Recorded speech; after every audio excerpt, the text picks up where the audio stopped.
The poem of the man God. The third year of the public life. Chapter 523. Sabea of Bethlechi. 5th of November, 1946. The croft that feeds the heterogeneous group of Zacchaeus' friends is a very poor one indeed, particularly now that the winter season does not certainly cheer up hearts. Yet they are fond of it, and they are proud of showing it to Jesus. 3 cornfields, ploughed and brown, the orchard with few fruitful trees, and others too young for any hope of fruit, a few stunted rows of vines, a vegetable garden, a small stable with a little cow and a donkey for the water wheel, an enclosure with a few hens and 5 pairs of doves, 6 sheep, a hovel with a kitchen and 3 rooms, a shed used as a wood store, lumber room and hayloft, a well with chipped rim and cistern with muddy water, nothing else. If the season is favorable, if the animals will litter, if the trees take root, everything is conditional, very poor hopes. But one of them remembers what he heard years before, of the wonderful crop Doris had because of a blessing given by the master, so that Doris might be humane to his peasants. And he says, "And if you blessed this place, Doris also was a sinner."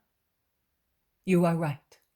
What I did, although I knew that it would not change his heart, I will do also for you whose hearts have changed. And he stretches out his arms to bless, saying, "I will do that at once to convince you that I love you." Then they proceed on the road towards the river, along ploughed fields with dark fertile land, and orchards stripped by the season.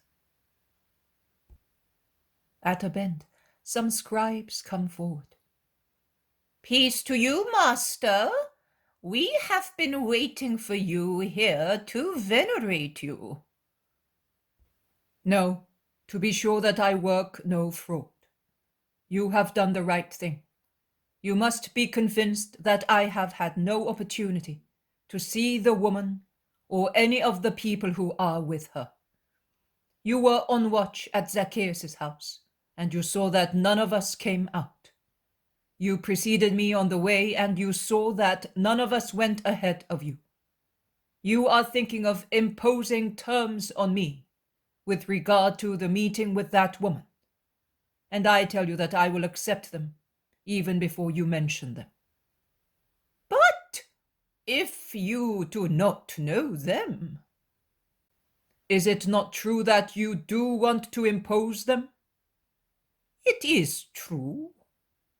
"As I am aware of your intentions, which is known only to you, I am also aware of what you will say to me, and I tell you that I will accept what you intend to propose, because it will serve to give glory to the truth.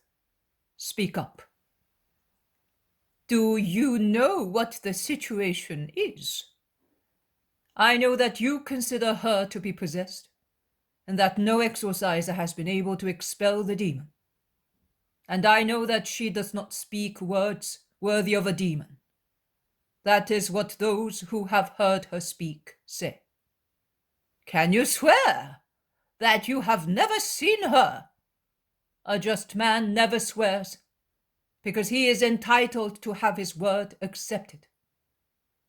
I tell you that I have never seen her, and that I have never been to her village, and the whole village can confirm that." "And yet she maintains that she knows your face and your voice." "Her soul, in fact, knows me by the will of God." "You say, by the will of God? But how can you state that?"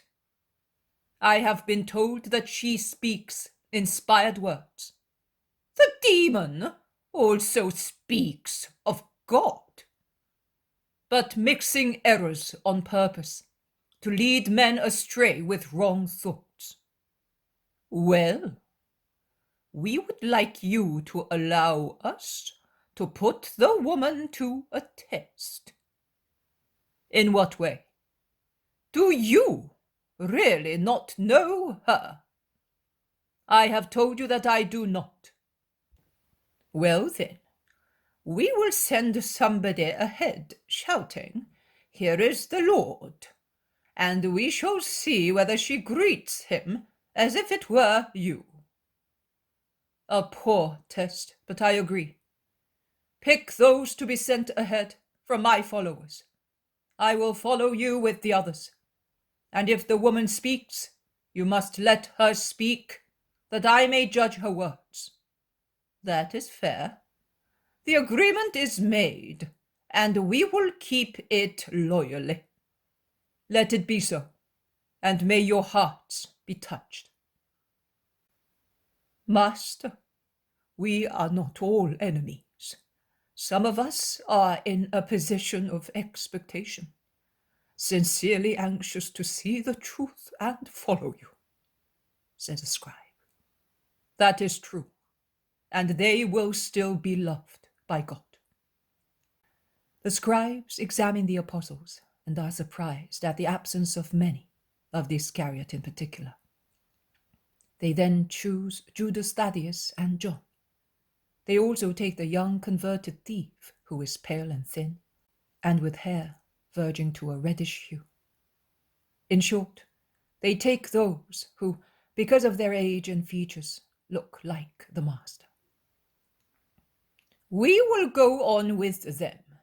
You will remain here with our companions and yours, and will follow us after some time. They do that. The woods along the river are already in sight. The winter sunshine at sunset gilds the treetops and spreads a bright yellow light on the people gathered near the trees. Here he is! Here is the master! Get up! Come and meet him! Shout the scribes who had gone ahead, deviating towards a path that ends against a huge oak, with mighty roots half uncovered, forming seats for those who take shelter near its trunk. The people gathered there turn round, stand up, open out and part, to come and meet those who are arriving. Only 3 scribes remain near the trunk, with John of Ephesus, and an elderly man and woman, and another woman who is sitting on one of the protruding roots, her back to the trunk, her head bent on her knees, which are embraced by her arms with clasped hands, all covered with such a deep violet veil that it seems to be black. She seems indifferent to everything. She does not stir, despite all the shouting. A scribe touches her shoulder. The master is here, Sabea.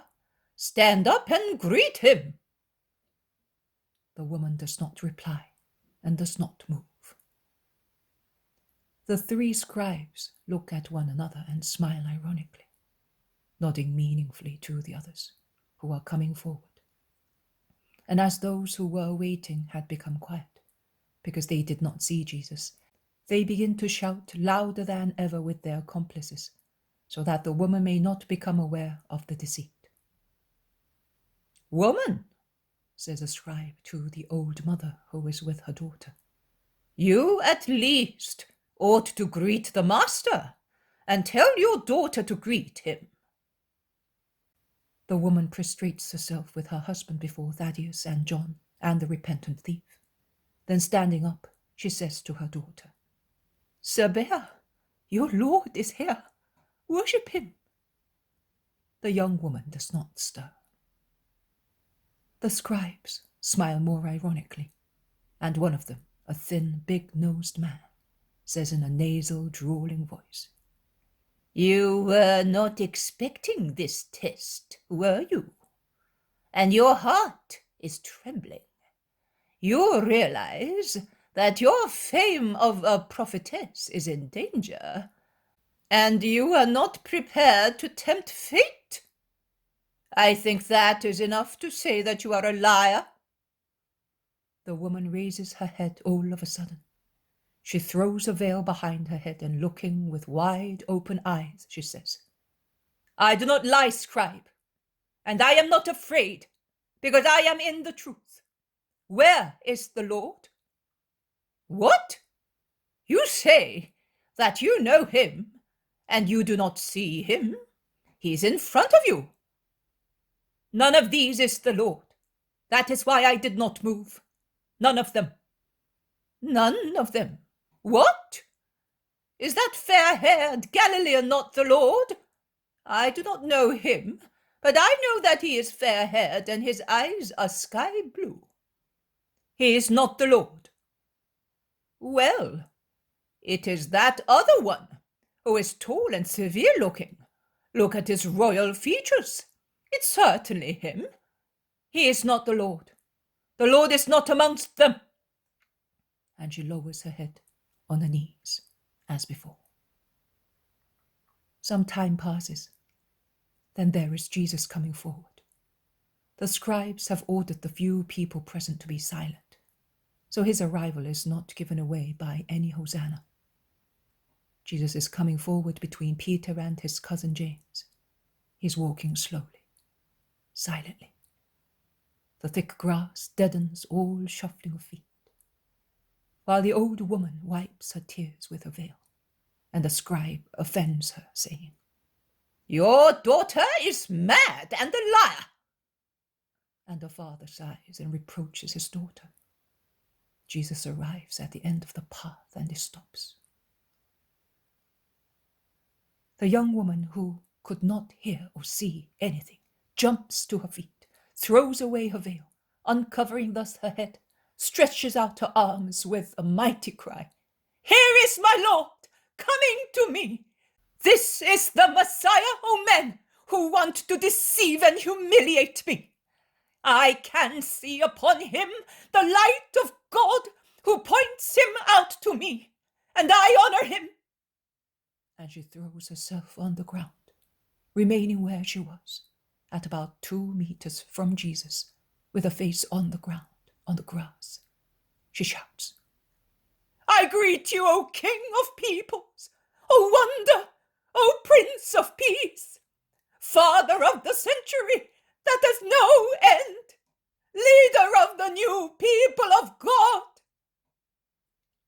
And she remains prostrated under her wide, dark mantle of a violet, almost black shade, like a veil. But the moment she stood up against the black trunk, and after throwing away her veil, she remained with her arms stretched forward like a statue. I noticed that under her mantle she wore a heavy woolen dress of a white ivory shade, fastened at her neck and waist only by a cord. And above all, I was able to admire her beauty of a middle-aged woman. She must be about 30 years old, and generally speaking, 30 years in Palestine are equivalent to at least 40 of our years. If Our Lady is an exception to this rule, other women reach maturity early, particularly those of dark complexion and hair, and buxom like this one. She is the classical type of a Jewish woman. I think that Rachel, Ruth, and Judith, who were famous for their beauty, must have been like her, tall, buxom yet slender, with smooth skin of a pale brown hue, a small mouth, and lips lightly tumid and deeply red, a straight, long, thin nose, deep, dark, velvet-like eyes under an arch of long, thick eyebrows, a high, smooth, regal forehead, a rather long, oval-shaped face, and ebony hair as wonderful as an onyx wreath. Not a jewel, but a statuesque body and the majesty of a queen. She is now getting up, pushing her hands, which are long, brown, beautiful, joined to her arms by thin wrists. She is now on her feet, standing against the dark trunk. She now looks at the master in silence and shakes her head because the scribes say to her, "You are wrong, Sabea. He is not the Messiah, but it is the one you saw previously without recognizing him." She shakes her head decidedly and severely, without taking her eyes off the Lord. Then her face becomes transfigured into an expression that I cannot say whether it is of intense joy or ecstatic drowsiness. It looks like both, because she grows pale like one about to faint, while all her life seems to concentrate on her eyes, which becomes bright with a light of joy, of triumph, of love. I do not know. Are those eyes smiling? No, they are not, as her severe lips are not smiling. And yet a light of joy shines in them, and they acquire a greater and greater power of intensity that is striking. Jesus looks at her with his meek, somewhat sad eyes. "Don't you see that she is mad?" a scribe whispers to him. Jesus does not reply. With his left hand hanging down his side, his right one holding his mantle on his chest, he looks and is silent. And the woman opens her mouth and stretches her arms as she did previously. She looks like a huge butterfly with violet wings and a body of ancient ivory. And a new cry is uttered by her lips. "Oh, Adonai, you are great. You alone are great, oh Adonai.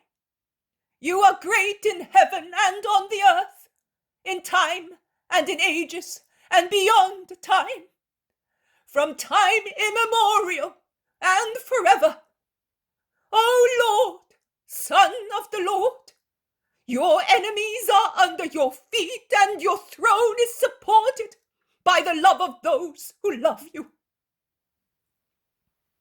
Her voice becomes steadier and steadier, and louder, while her eyes are taken off Jesus' face, and they look at a point in the distance, a little above the heads of those who are paying attention around her, and whom she dominates without difficulty, standing straight against the trunk of the oak, which is on a rising of the ground like a low bank. After a pause, she resumes speaking. "The throne of my Lord is adorned with the 12 stones of the 12 tribes of the just.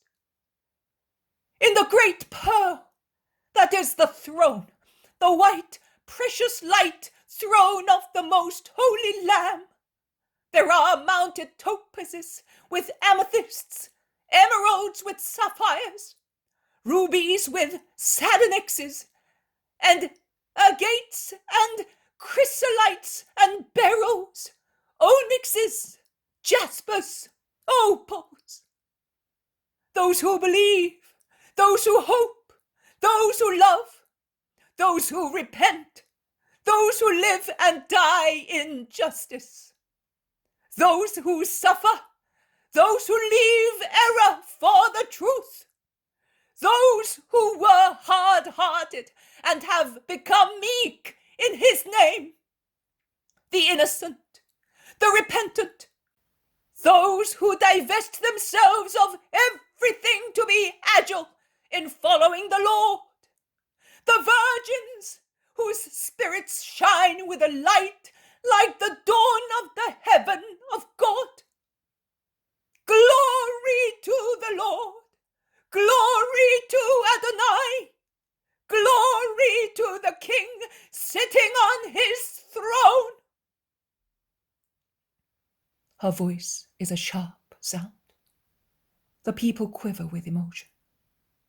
The woman seems to be really seeing what she says, as if the golden cloud sailing in the clear sky, and which she seems to be following with her enraptured eyes, were a lens with which she saw the heavenly glories. She rests, as if she were tired, but without changing attitude. Only her face becomes more transfigured as it grows paler, and her eyes shine more brightly. She resumes speaking, lowering her eyes on Jesus, who is listening to her attentively among a group of scribes who shake her heads skeptically and scornfully, and among his apostles and followers who are pale with holy emotion. She resumes speaking in a clear but lower voice. I see in the man what is concealed in the man. Holy is the man, but my knee bends before the Holy of Holies, enclosed in the man. Her voice becomes loud again and imperious, like command. Look at your king, O people of God. Become acquainted with his face. The beauty of God is before you. The wisdom of God has taken a mouth to teach you.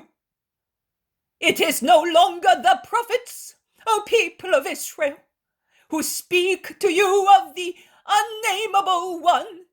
It is he himself, he who knows the mystery that is God, speaks to you of God. He who knows the thoughts of God, who presses you to his bosom, O people who are still a baby after so many centuries, and nourishes you with the milk of God's wisdom to make you an adult in God. To do that, he has become incarnate in a womb, in the womb of an Israelite woman, greater in the eyes of God and of men than any other woman. She stole the heart of God with one only of her throbs of a dove. The beauty of her spirit fascinated the Most High, and of her he made his throne. Miriam of Aaron sinned because sin was in her. Deborah decided what was to be done, but she did not act with her own hands. Yael was strong, but she soiled her hands with blood. Judith was just, and she feared the Lord, and God was in her words, and allowed her the deed that Israel might be saved. But for the love of her country she made use of murderous cunning. But the woman who generated him exceeds those women, because she is the perfect maid of God and serves him without sinning. Entirely pure, innocent, and beautiful. She is the beautiful star of God, from its rising to its setting. Entirely beautiful, shining and pure, to be star and moon, light to men, to find God. She does not precede and does not follow the holy ark as Miriam and Aaron did, because she is the ark herself. On the muddy water of the earth, covered with the flood of sins, she sails and saves, because those who enter in her find the Lord. Spotless dove, she goes out and brings the olive branch, the branch of peace to men, because she is the beautiful olive tree. She is silent, and in her silence she speaks and acts more than Deborah, Yael, and Judith, and she does not advise to fight. She does not urge to slaughter. She sheds no blood but her own most chosen blood, with which she made her son. Unhappy mother, sublime mother. Judith feared the Lord, but her flower had belonged to a man. This woman gave her inviolate flower to the Most High, and the fire of God descended into the calyx of the sweet lily, and the womb of woman contained and carried the power, the wisdom, and the love of God. Glory to the woman! Sing, O women of Israel, her praises! The woman becomes silent as if her voice were exhausted. In fact, I do not know how she can hold such a strong temper. The scribes say, "She is mad! She is mad! Make her keep quiet! She's either mad or possessed. Order the spirit possessing her to go away." I cannot. There are no spirit in her but God's, and God does not eject himself. You are not doing it because she praises you and your mother, and that tickles your pride. Scribe, meditate on what you know about me, and you will see that I know no pride. And yet, only a demon can speak in her to sing the praises of a woman thus. A woman! And what is woman in Israel and for Israel? What but sin in the eyes of God? The seduced and seducer. If it were not part of our faith, one could hardly believe that woman has a soul. She is forbidden to go close to the holy because of her uncleanliness. And this woman says that God descended into her, says another scandalized scribe, and his accomplices aid and abet him. Jesus says, without looking at anybody in the face, he seems to be speaking to himself. The woman will crush the head of the serpent.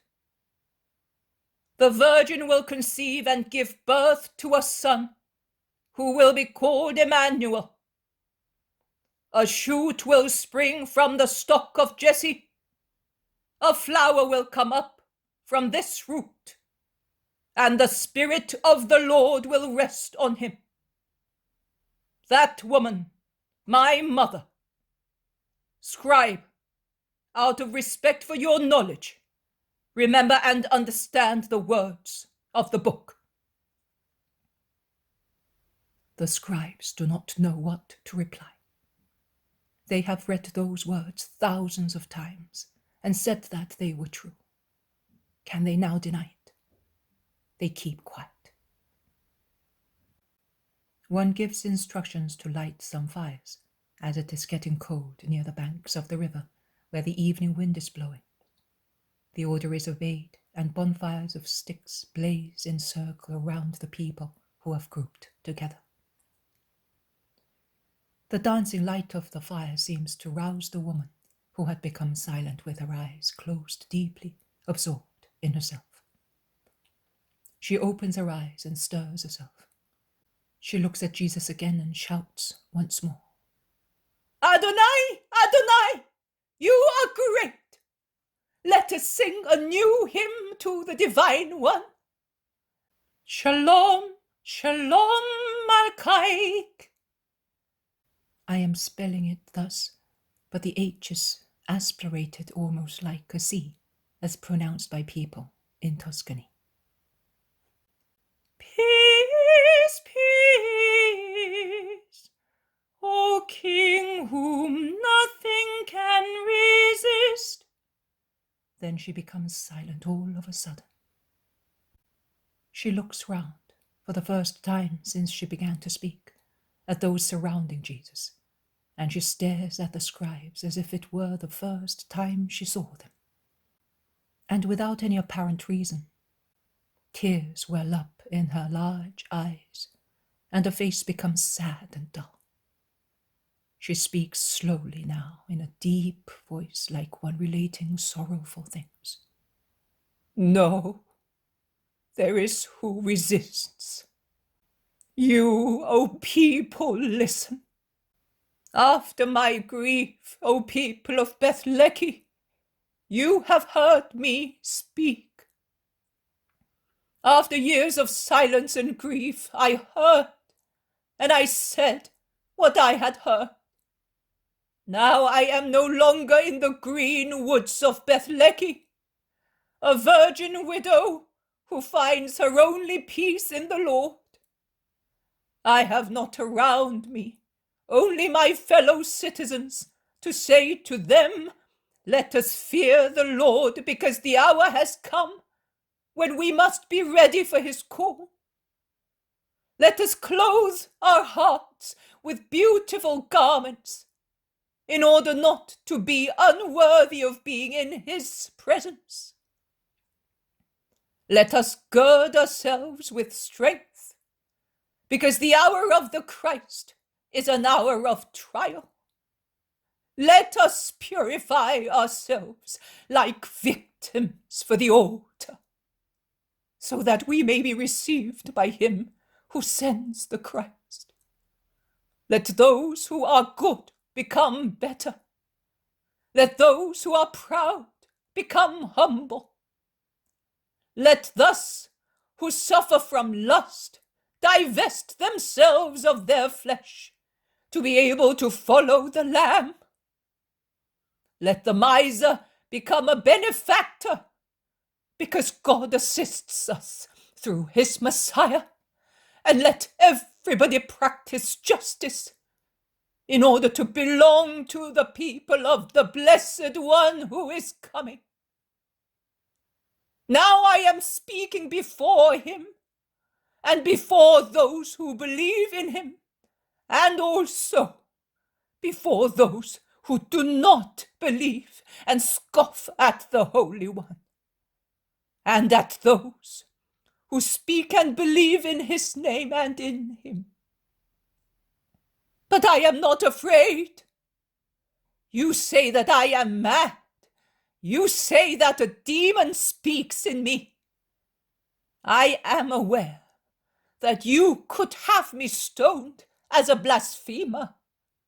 I know what I am going to tell you will sound like an insult and blasphemy, and that you will hate me.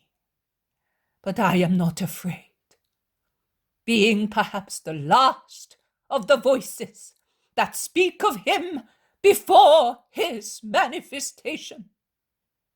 I may follow the lot of many more voices, and I am not afraid.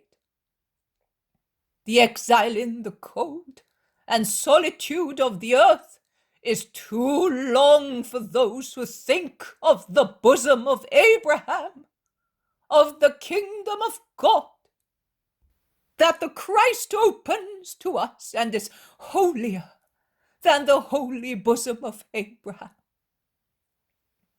Sabea of Carmel, of the stock of Aaron, is not afraid of death, but she fears the Lord.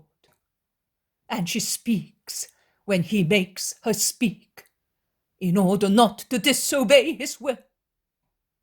And she speaks the truth, because she speaks of God with the words given to her by God. I do not fear death, even if you call me a demon, and you have me stoned as a blasphemer. Even if my father, mother, and brothers should die because of such disgrace, I shall not tremble with fear or pain.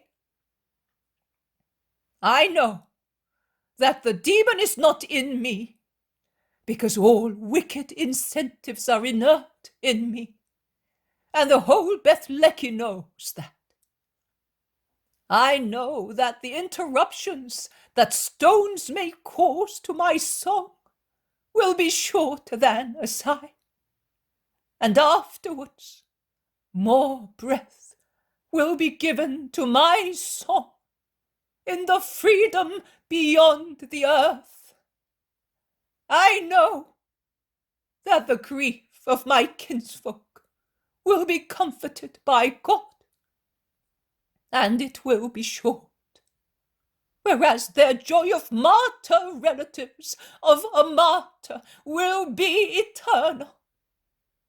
I am not afraid of your death, but of that which would come to me from God if I did not obey. And I speak, and I say what I have been told. O people, listen, and you too, O scribes of Israel, listen. She raises her sorrowful voice again and says, A voice comes from high above and shouts in my heart. It says, the ancient people of God cannot sing the new hymn because it does not love its Savior. The new hymn will be sung by those saved in every country, those of the new people of the Christ Lord, not those who hate my word. Hurrah! She really utters a cry that makes one shudder. The voice gives light. The light gives sight. Horror! I say! Her shout is almost a howl. She writhes as if she were held firm before a dreadful sight torturing her heart, and she were trying to put an end to it by running away. Her mantle slips off her shoulders, and she is left in a white dress against the huge, dark trunk. In the light fading slowly in the reflected green of the wood, and in the reddish dancing reflection of the flames, her face becomes tremendously tragic. Shadows appear under her eyes, around her nostrils, under her lip. It seems a face disfigured by grief. She wrings her hands, repeating in a lower voice, I see, I see. And she drinks her tears while she continues, I see the crimes of this people of mine, and I am powerless to stop them. I see the hearts of my fellow citizens, and I am unable to change them. Horror! Horror! Satan has left this place and has come to dwell in these hearts. Make her keep quiet, the scribes order Jesus. You promised to let her speak, replies Jesus. The woman continues. Your face is on the ground, in the mud, O Israel, who still know how to love the Lord. Cover yourself with ashes, wrap yourself in sackcloth, for yourself, for them. Jerusalem, Jerusalem, save yourself. I can see a town rioting and requesting a crime.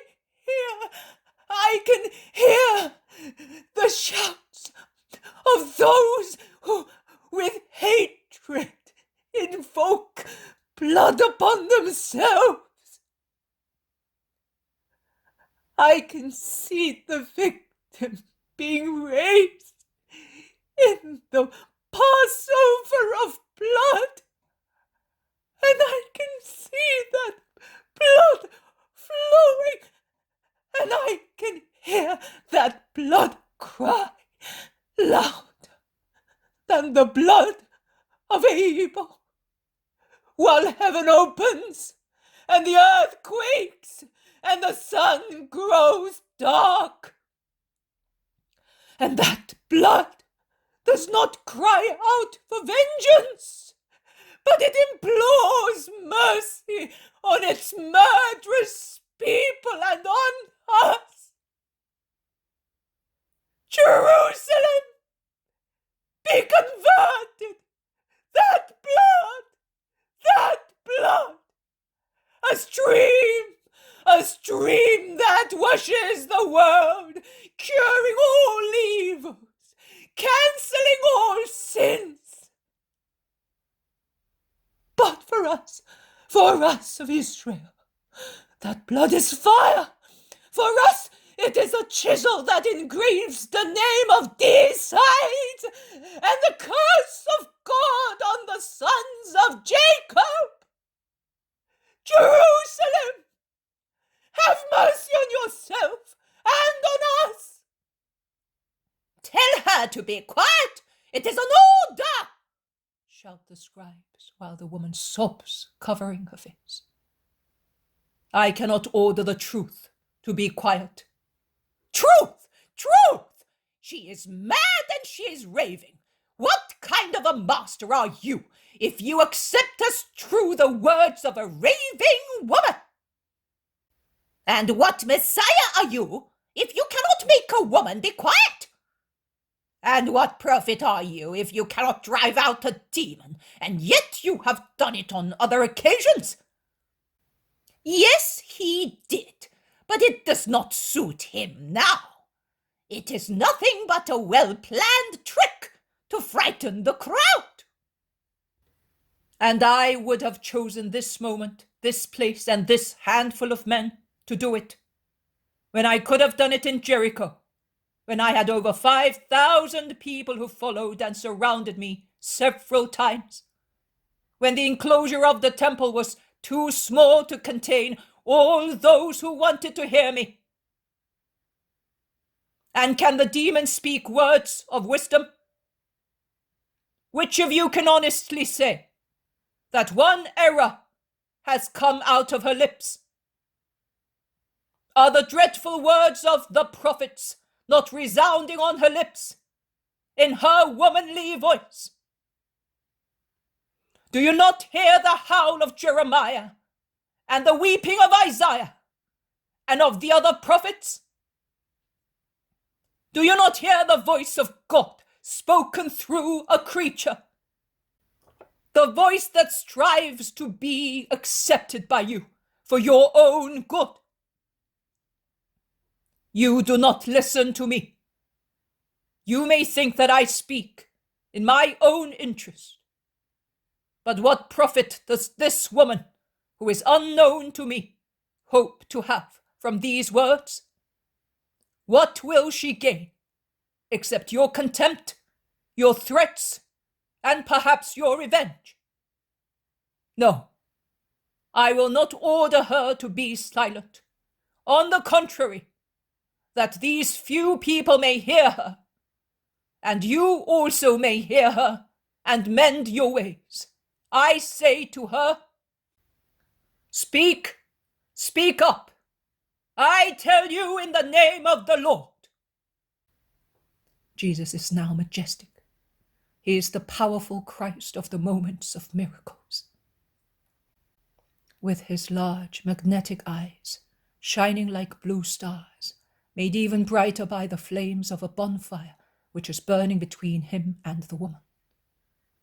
The woman, instead, overwhelmed by grief, is less regal looking, with her head lowered, her face covered with her hands, and with her dark hair, which has become loose, falling over her shoulders and in front of her, like a mourning veil over her white dress.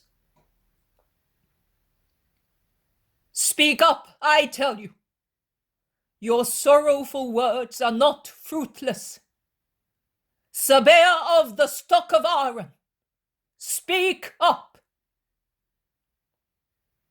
The woman obeys, but she speaks in a low voice. In fact, they all press closer to hear her better. She seems to be speaking to herself, looking towards the river that flows babbling on her right-hand side, with the last gleam of the water in the fading light of the day. And she seems to be addressing the river. O Jordan, sacred river of our fathers, your water is sky blue and wavy like precious spices, and you reflect the pure stars and the pale moon in it, and you caress the willows on your banks, and you are the river of peace, and yet you know so much sorrow. O Jordan, in stormy times with your swollen, agitated waves, you carry the sand of 1,000 torrents, and at times you tear away a tender shrub on which there is a nest, and you carry it away vortically towards the deadly abyss of the salt sea. And you have no mercy on the pair of birds, which, screeching with pain, fly following their nest, destroyed by your robbery.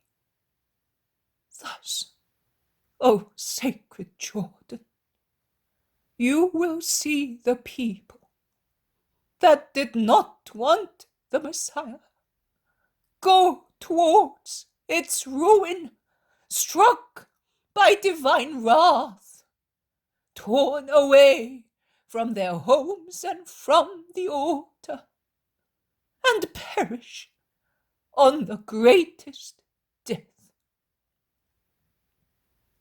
My people, save yourselves.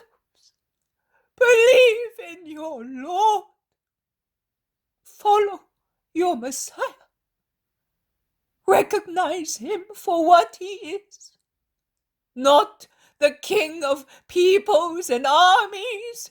He is the king of souls, of your souls, of all souls. He descended to gather the just souls.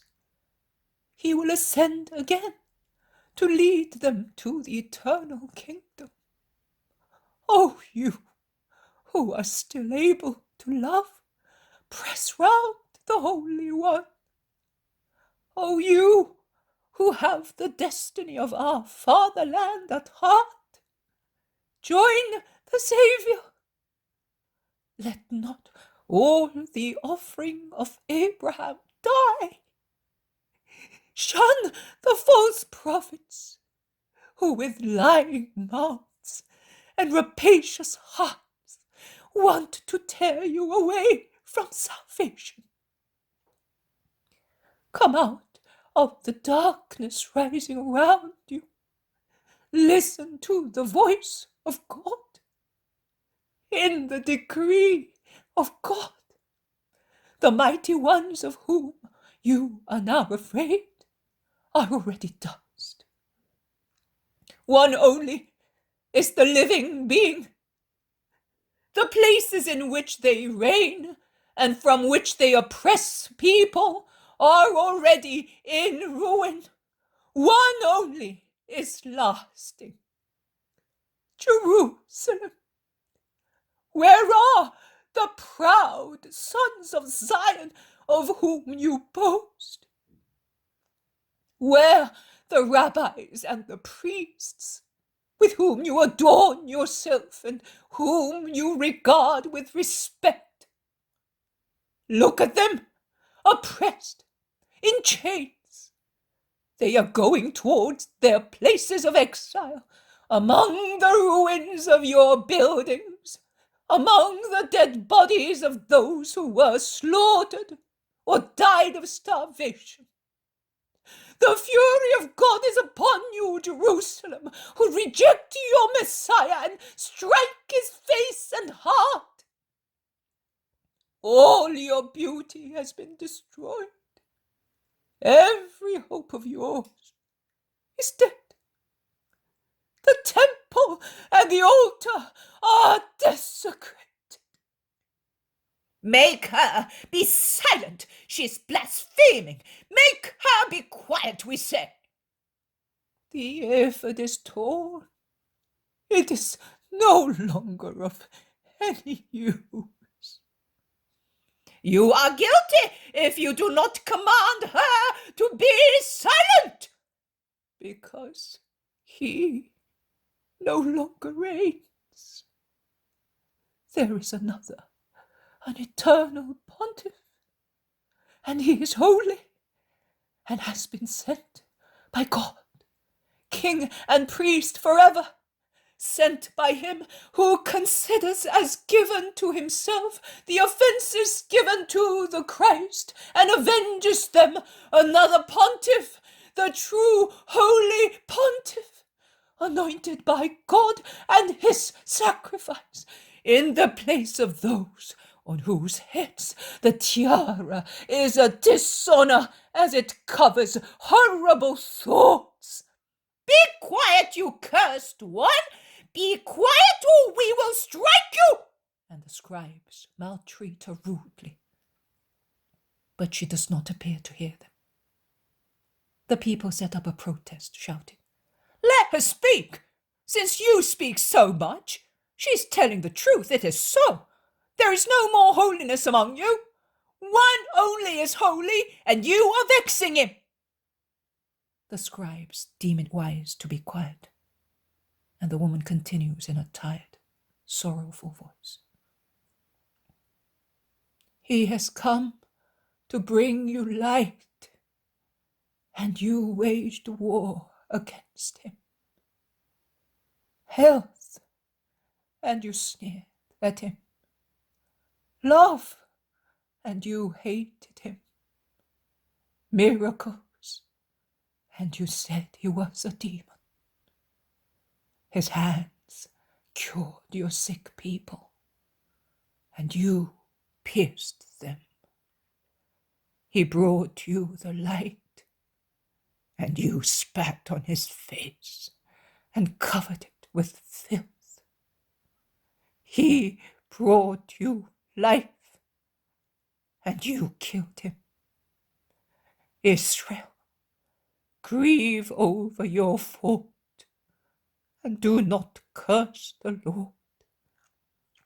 While you are going into the exile that will not come to an end, as the exiles of the past. You will roam all over the earth, Israel, as a defeated, cursed people, pursued by the voice of God with the same words spoken to Cain.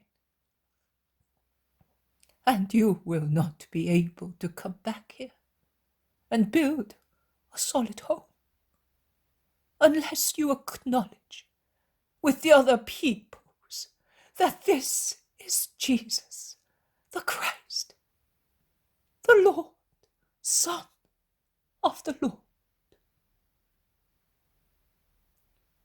The woman's voice is thin with pain and fatigue, as tired as the voice of one who is dying.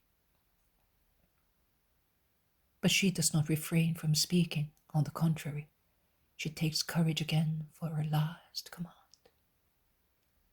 "Lie down, people who do not yet know how to love. Roll in ashes. Wrap yourself in sackcloth.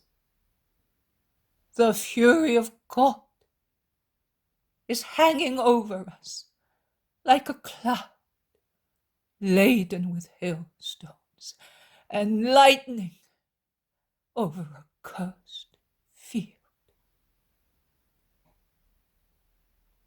The woman collapses on her knees, her arms stretched out towards Jesus, and she shouts, "Peace, peace, O King of justice and of peace!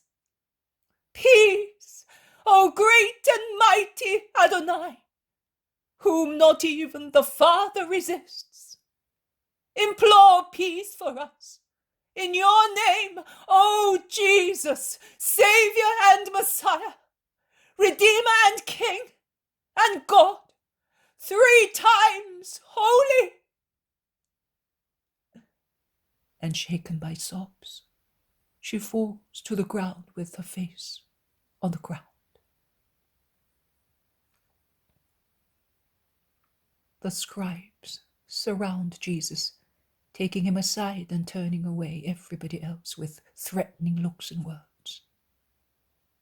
And one of them says, "The least you can do is to cure her. Because if you insist on saying that she is free from a demon, you must admit that she is ill. Women, and women sacrificed by fate, their vitality must find relief somehow. And they digress. And they see unreal things. And above all, they see you, who are young and handsome, and be quiet, you mouth of a snake. You do not believe yourself what you are saying," bursts out Jesus so authoritatively that he cuts short the words on the lips of the lean, big-nosed scribe, who at the beginning of the incident had scoffed at the woman as a false prophetess. "Let us not offend the master. We appointed him judge of a case on which we are unable to pass judgment," says another scribe, the one who went with the others to meet Jesus on the road, and told him that not all the scribes are against him, as some watch him to form an opinion, and to follow him with a sincere will, if they consider him to be God. "Be quiet, Joel named Alamoth, son of Abiah. Only an ill-bred man like you can say such words," says the others angrily. The scribe blushes at the insult, but he controls himself and replies in a dignified manner. "If nature has been hostile to my person, that does not impair my intellect. Nay, by precluding many pleasures from me, it made a man of wisdom of me. And if you were holy people, you would not humiliate the man, but you would respect the sage. Well, let us talk of what matters to us. You must cure her, master, because in her frenzy she frightens people and offends the priesthood, the Pharisees, and us." "If she had praised you, would you ask me to cure her?" Jesus asks kindly.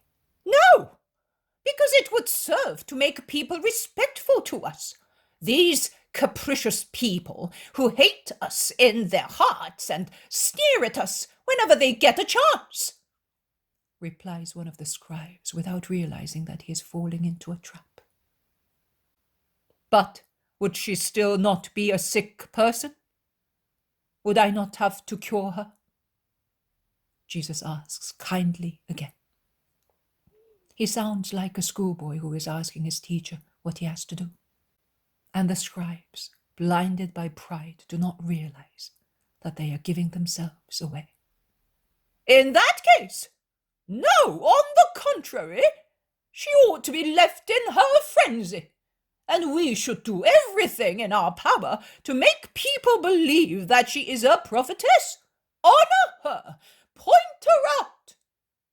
But if it were not true, oh, master, once we do away with what she says against us, the rest would be of great assistance to raise the pride of Israel against the Romans again, and to humble the pride of the people against us.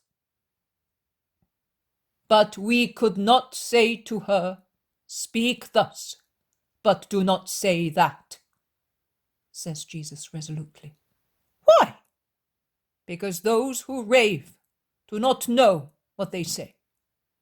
Oh, with money and some threats, we would achieve anything. Even the prophets were under control.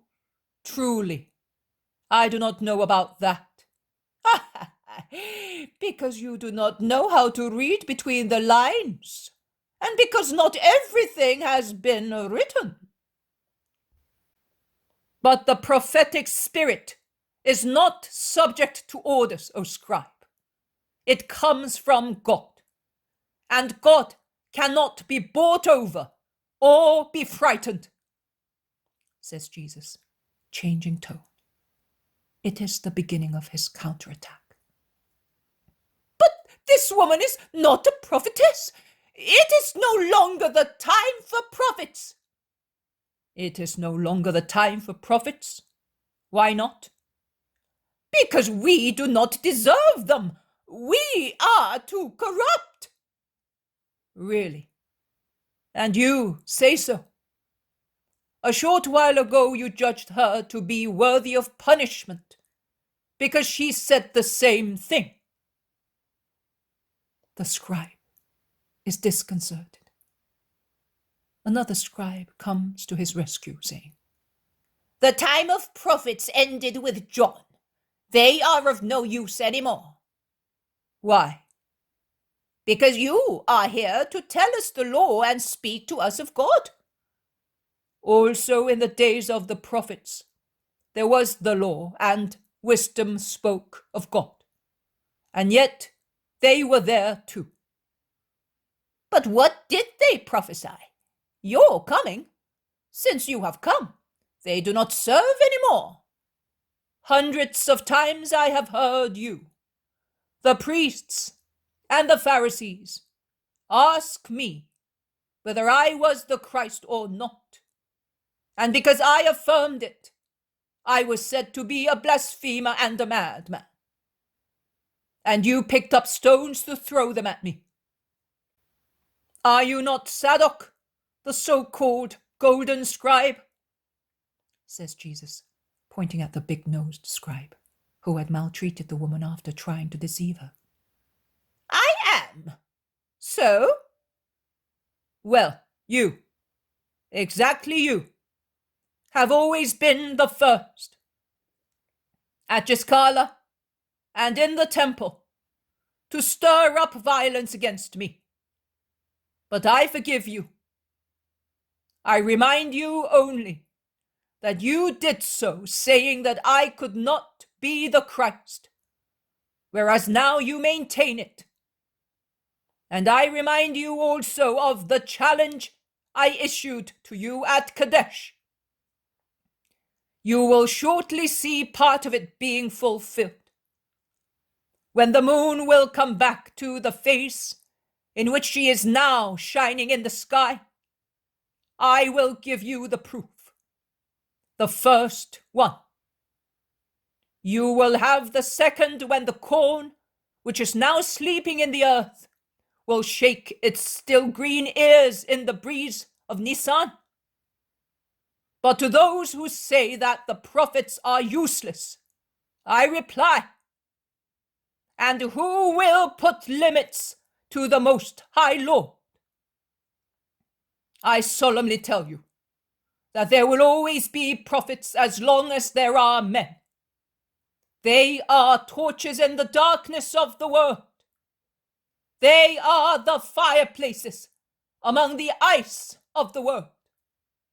They are the blares of trumpets that will awake drowsy people.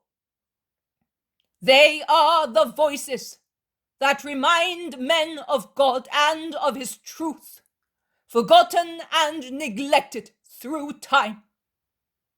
And they bring the voice of God directly to man, arousing thrills of emotion in the forgetful, listless children of man.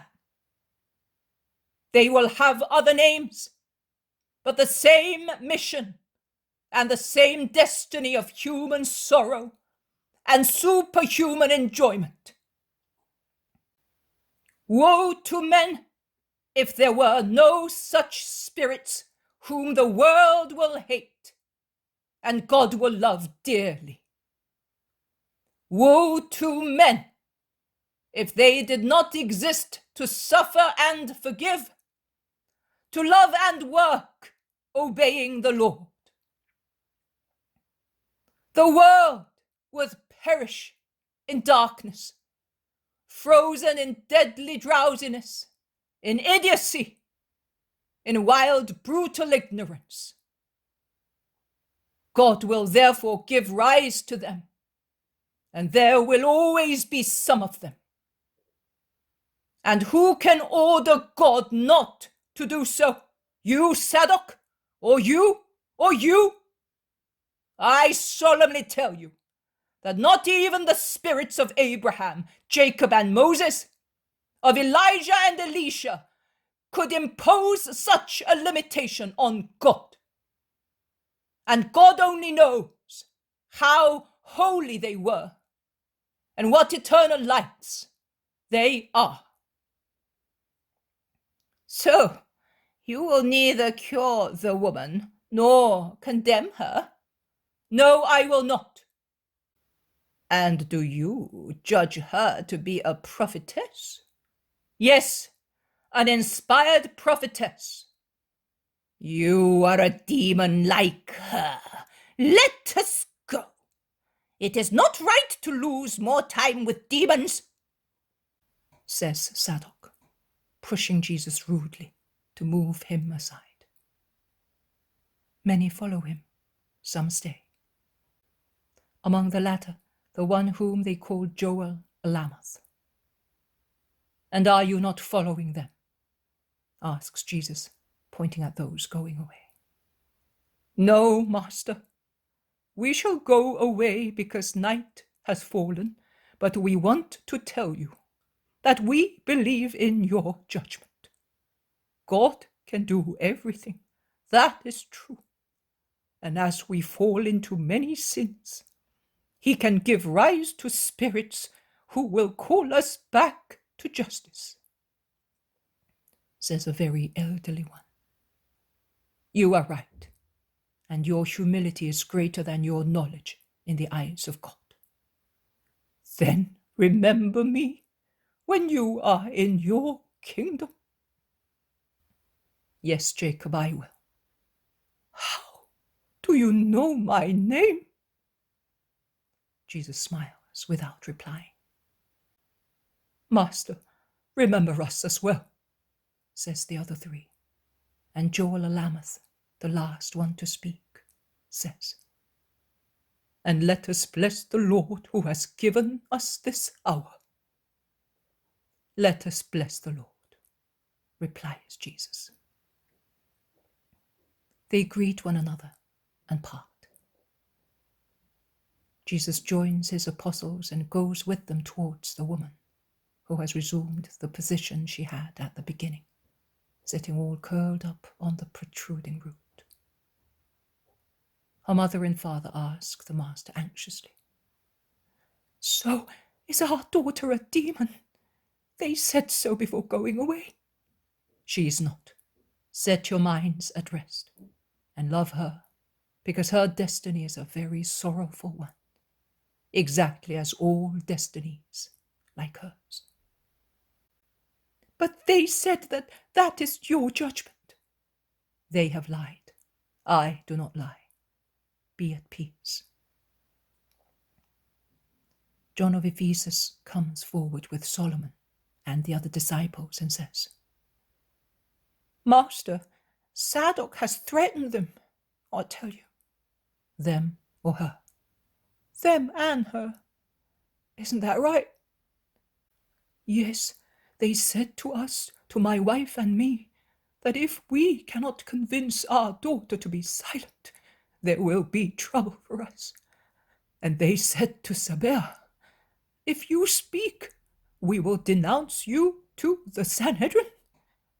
We foresee sad days for us, but our hearts are at peace because of what you told us, and we will put up with the rest.